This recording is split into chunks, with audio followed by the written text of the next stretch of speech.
방송의 주원 전도사입니다. 기도로 시작하겠습니다. 사랑이 많은 하나님 아버지, 오늘 우리가 요한복음 13장의 말씀을 묵상하는 시간, 예수 그리스도의 사랑이 우리 가운데 임재하여 주시고 우리가 주의 성령 가운데 말씀을 더욱더 깨닫고 그 가운데 임하실 하나님의 임재가 우리의 삶을 채워주시옵소서. 이 모든 말씀 예수님 이름으로 기도했습니다. 아멘. 요한복음 13장의 말씀은 주님은 순환주간 중 마가의 다락방에서 말씀을 가르치시고 먼저 제자의 발을 씻김으로 겸손과 섬김의 모범을 실천하셨습니다. 주님의 이러한 태도는 이기적인 다툼에 혈안이 된 제자들, 그들을 깨닫게 하시기에 충분했습니다. 마침내 주님은 6월절 만찬을 베푸시고 유다의 배반과 베드로의 부인을 예언하셨습니다. 1절에서 20절의 말씀은 만찬과 세족에 관한 이야기입니다. 1절에 보시면 6월절 전에 예수께서 자기가 세상을 떠나 아버지께로 돌아가실 때가 이른 줄 아시고 세상에 있는 자기 사람들을 사랑하시되 끝까지 사랑하시니라 라고 말씀하고 계십니다. 6월절 전에 라고 하는 말씀은 고난주간의 목요일 저녁에 해당됩니다. 예수님께서요, 자기가 세상을 떠나는 그 날짜를 분명히 알고 계시죠. 아버지께로 돌아가실 때가 이른 줄 아시고 세상에 있는 자기 사람들을 사랑하시되 끝까지 사랑하시니라 라고 말씀하십니다. 자기 사람들이라 함은 유다를 제외한 예수님의 제자들을 가리킵니다. 예수님의 사람들을 향해서 믿는 사람들을 가리키기도 하죠. 그래서 이 세상의 끝나는 날까지 예수님께서는 우리와 함께 하신다는 의미이기도 합니다. 5절 말씀에 예수님께서 직접 제자들을 향하여 발을 씻기시는 장면이 나옵니다. 발을 씻기시고 당시에 유대인들은요, 오늘날의 샌들과 같은 신을 신고 다녔기 때문에 발이 모래와 먼지로 쉽게 더러워졌습니다. 따라서 외출 후나 식사 전에 발을 씻기는 그런 하나의 관습이 있었습니다. 주로 종이 이 일을 담당하였습니다. 제자들이요, 서로 높아지려는 마음으로 가득 차 있는 상황에서 예수님은 겸손하게 이 일을 친히 담당하셨습니다. 이를 바라본 베드로가 8절에 이렇게 말을 합니다. 베드로가 이르되 내 발을 절대로 씻지 못하시리이다. 예수께서 대답하시되 내가 너를 씻어주지 아니하면 내가 나와 상관이 없느니라 라고 말씀하고 계십니다. 이 상관이 없다라는 말씀의 뜻은요, 상속을 받지 못한다라는 뜻입니다. 이것은 예수님과 함께 천국을 상속받지 못하게 된다라는 것을 의미하고 있습니다. 10절에는요, 예수님께서 이렇게 말씀하십니다. 이미 목욕한 자는 발밖에 씻을 필요가 없느니라. 온몸이 깨끗하니라. 목욕한 자라고 함은요, 한번 예수님을 영접함으로써 영원히 깨끗함을 받은 사람, 곧 거듭난 사람을 가리킵니다. 즉 예수님을 우리 구주이신 구원자이심을 우리가 영접함으로 우리의 모든 죄는 씻기고 우리는 또 다른 죄사함을 받기 위해 어떠한 형태의 절차를 따르지 않아도 된다라는 것을 의미합니다. 예수님께서는 20절에 영접하는 것의 의미를 분명하게 말씀하고 계십니다. 내가 진실로 진실로 너희에게 이르노니 내가 보낸 자를 영접하는 자는 나를 영접하는 것이요 나를 영접하는 자는 나를 보내신 이를 영접하는 것이니라 라고 말씀하십니다. 즉 예수님께서 세상의 모든 죄를 위하여 이 세상에 오셨음을 믿는 자마다, 우리는 그분을 따르는 자마다, 믿고 행동에 옮기는 자마다 하나님께서 예수님을 이 세상에 보내신 거기 때문에 그분을 영접하는 것이다 라는 의미를 갖고 있습니다. 예수님께서 이 말씀을 하시고 21절에 심령이 괴로워 증언하여, 예수님께서요 앞으로의 모든 일을 알고 계십니다.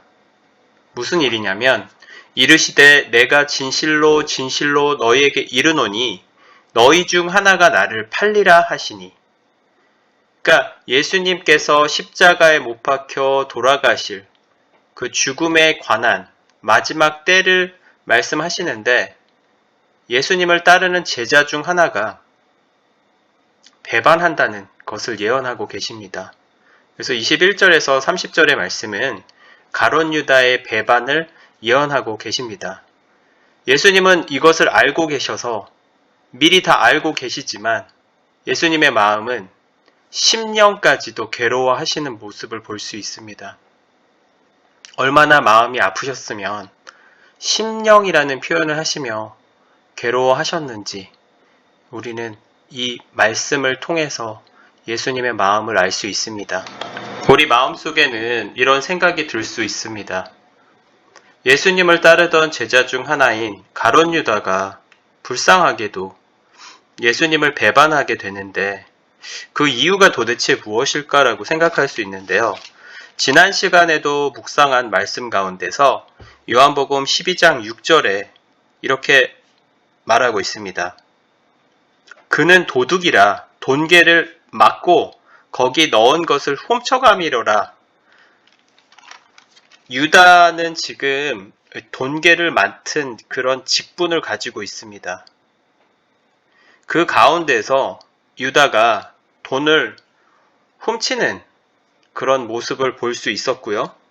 13장 26절에서 예수님께서 이렇게 대답하시는데 내가 떡 한 조각을 적셔다 주는 자가 그니라 하시고 곧 한 조각을 적셔서 가롯 시몬인 아들 유다에게 주시니 27절에 조각을 받은 후 곧 사탄이 그 속에 들어간지라. 이에 예수께서 유다에게 이르시되 내가 하는 일을 속히 하라 하시니 라고 말씀하고 계십니다. 이를 바라본 제자들 중에는요 어떤 생각을 가졌냐면요 9절에 유다가 돈계를 맡았으므로 명절에 우리가 쓸 물건을 사라 하시는지 혹은 가난한 자들에게 무엇을 주라 하시는 줄로 생각하더라 라고 얘기하고 있습니다. 이렇듯 유다는 돈과 관련된 직무를 맡고 있었습니다. 그러나 그의 중심에는 돈이 먼저이고 예수 그리스도를 사랑하는 마음이 더 약해졌습니다. 즉, 이 세상과 하나님과의 그런 관계가 형성되는 것에 있어서 세상의 것을 먼저 맛보고 이 세상 속으로 깊이 들어간 유다의 모습을 알 수 있습니다. 세상 가운데서는요, 하나님을 볼 수 없습니다. 사탄이 지배하고 있는 세상 가운데 우리는 살아가고 있습니다. 우리의 마음의 중심은요, 하나님을 향하야지만, 하나님의 뜻을 구하야지만 우리가 그분 안에 거할 수 있습니다.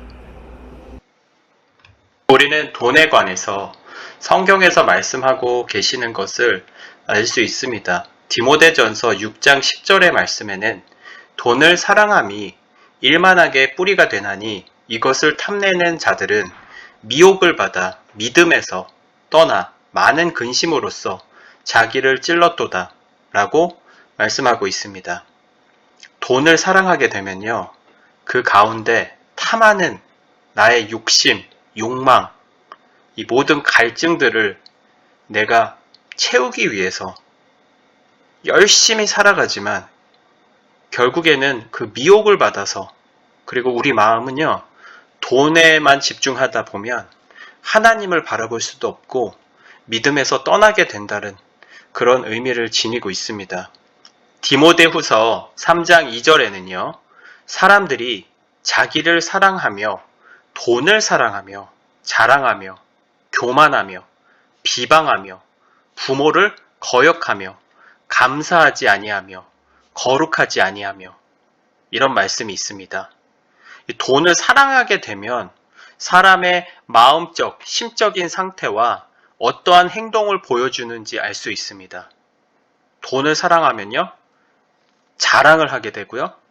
자랑하다 보면 교만해집니다. 교만해지면요, 나보다 낮은 모든 사람들의, 계층들의 사람들을요, 비방하고 심지어는 자기가 가장 가까운 부모님을 거역하며 무시하는 경향도 보이게 됩니다. 그러다 보면 감사할 줄 모르는 삶이 되어지고요. 그렇게 되면 하나님과 멀어지게 돼서 거룩하지 못한다는 것을 의미합니다. 히브리서 13장 5절에는요. 돈을 사랑하지 말고 있는 바를 족한 줄로 알라. 이 말씀이 가장 중요합니다. 돈을 사랑하지는 말고 내가 가진 지금 현재의 상황에 있는 내 경제적 상황을 감사하며 살아라 라는 그런 의미입니다. 그가 친히 말씀하시기를 내가 결코 너희를 버리지 아니하고 너희를 떠나지 아니하리라 하셨느니라 라고 말씀하고 계십니다. 유다의 삶은요, 돈을 위해서 살았기 때문에 자신이 가진 것에 대해서 만족하고 예수 그리스도께서 우리의 모든 죄를 위해서 구원해 주시고 영생을 주시기 위해서 오셨다는 것에 대해서 감사하고 만족하지 못한 그런 결과에 성경적인 말씀의 부분이 우리 가운데서 임하는 것을 알 수 있습니다. 굉장히 안타까운 경우입니다. 유다는요, 돈을 너무나 사랑한 나머지 가장 사랑한 예수 그리스도를 저버리고 마귀가 그의 삶을 망가뜨리게 하는 아주 안타까운 현실을 우리가 알 수 있습니다. 예수님은 고별사로 새 계명을 주십니다. 31절에서 35절의 말씀에 새 계명을 너희에게 주노니 서로 사랑하라. 내가 너희를 사랑한 것 같이 너희도 서로 사랑하라. 35절에 너희가 서로 사랑하면 이로써 모든 사람이 너희가 내 제자인 줄 알리라. 지금 3번이나 계속 강조하고 있는 부분을 알 수 있습니다. 서로 사랑하라. 서로 사랑하라. 서로 사랑하라. 여러분, 세상은요, 서로 사랑하지 못하는 관계 가운데 서로의 이득을 위해, 사리사욕을 위해 마치 동물의 세계의 약육 강식을 보듯이 높은 곳으로만 자꾸 바라고 내가 세상의 가장 높은 곳을 향해서 높은 위치와 지위와 권력과 명예와 부를 다 누리게 된다면 그 가운데서는 우리가 사랑을 찾을 수 있을까요? 우리가 돈을 쫓고 있다면 어떠한 세상에서 주는 어떤 행복을 찾고 있다면 우리는 사랑 안에서 깊이를 알 수가 없습니다. 지금 현재 우리가 누리고 있는 많은 것들에 감사할 줄 모르고 산다면 우리 안에 사랑이 없을 수도 있어요. 예수님은 우리에게 분명히 말씀하고 계십니다. 우리의 삶이 하나님께서 주신 축복이고 우리는 그 가운데 살고 있기 때문에 우리의 모든 지체들, 우리의 가족들, 우리 이웃들을 사랑하라. 이것이 너희에게 주는 계명이라고 말씀하고 계십니다. 예수님을 가장 사랑하는 열정적인 제자 베드로가 예수님, 저는 예수님을 부인하지 않습니다. 저는 죽을 각오로 예수님을 따라가겠습니다. 라고 하고 있는 그 베드로를 향해서 36절에서 38절의 말씀은 베드로의 부인을 예언하고 계십니다. 38절에 내가 나를 위하여 내 목숨을 버리겠느냐? 내가 진실로 진실로 내게 이르노니 닭이 울기 전에 내가 3번 나를 부인하리라. 이 말씀은요, 베드로를 책망하는 단계도 아니고 베드로의 믿음이 너희는 여기까지다. 너는 나를 따라올 수 없다. 라고 말씀하신다라고 생각할 수도 있지만 그런 의미가 아니라 우리 인간의 본성, 우리 인간의 신앙의 본질에 대해서 얘기하고 계십니다. 우리 인간은요, 매일같이 예수 그리스도를 따라간다. 예수님을 우리가 영접하고 예수님께서 말씀하신 서로 사랑하라 라는 그런 의미를 알고 있음에도 불구하고 우리는 가족들과 매번 싸우고 또 우리 주변의 모든 사람들을 말로 헐뜯고 마음속으로 원한을 품으면서 살아가고 있습니다. 우리 인간의 본질적인 면을 말씀하고 계시는 거예요. 우리 인간은 절대적으로 죄에서 벗어날 수 없습니다. 그리고 이 믿음의 신앙은요, 예수님을 따른다고 하지만 매 순간 시험이 올 때마다 그 시험에서 질 때가 더 많습니다. 이기고 넘어갈 수가 없어요. 왜 이런 의미를 말씀하실까요? 우리의 신앙은 베드로의 신앙과 같습니다. 우린 굉장히 연약한 존재입니다. 그렇기 때문에 우리는 매 순간 예수님을 묵상하고 하나님이 우리 가운데 임재하심을 우리가 느끼고 경험하며 기도하며 말씀을 묵상하며 하루하루를 살아가야지 예수님의 사랑을 전할 수 있는 빛과 소금의 길을 걸어갈 수 있게 될 것입니다. 결론 짓습니다. 하나님이 우리를 향해서 바라는 삶은 무엇일까요? 우리는 서로 사랑하라는 겁니다. 34절 말씀. 새 계명을 너에게 주노니 서로 사랑하라. 내가 너희를 사랑한 것 같이 너희도 서로 사랑하라. 예수님께서는요, 우리에게 돈을 사랑하라, 부와 명예를 사랑하라, 이런 말씀을 하지 않습니다. 내 이웃을 사랑하라 라고 말씀하십니다. 우리는 본질적으로 세상을 살아가는데 돈을 사랑하는 것이 아니라 내 이웃을, 내 원수를 내 몸과 같이 사랑하라는 예수님의 참된 의미를 우리는 깊이 묵상하고 그분의 뜻을 따라 살아가야 될 것입니다.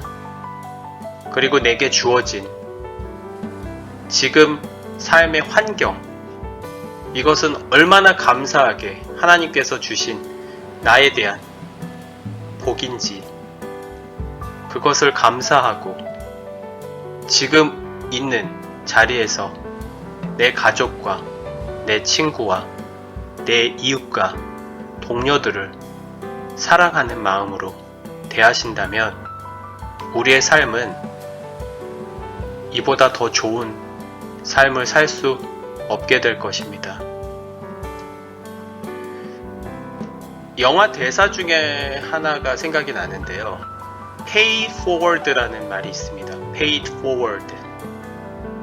내가 나의 사랑, 나의 베품, 나의 봉사, 헌신을 누구 한 사람에게 베푼다면 이 헌신적인 이 삶의 결과가 이 사람의 삶을 변화시키고요.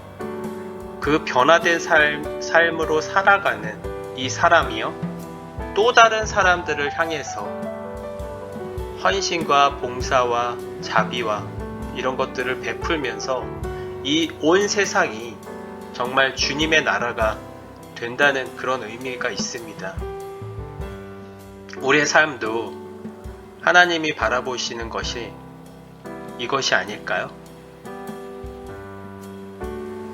네, 다음 시간에는요, 요한복음 14장, 예수님은 길과 진리와 생명이다 라는 말씀을 가지고 함께 묵상해 보도록 하겠습니다. 지금까지 함께 하신 모든 분께 하나님의 사랑과 은혜와 축복이 흘러 넘치길 기도합니다. 감사합니다. 다음 시간에 만나요.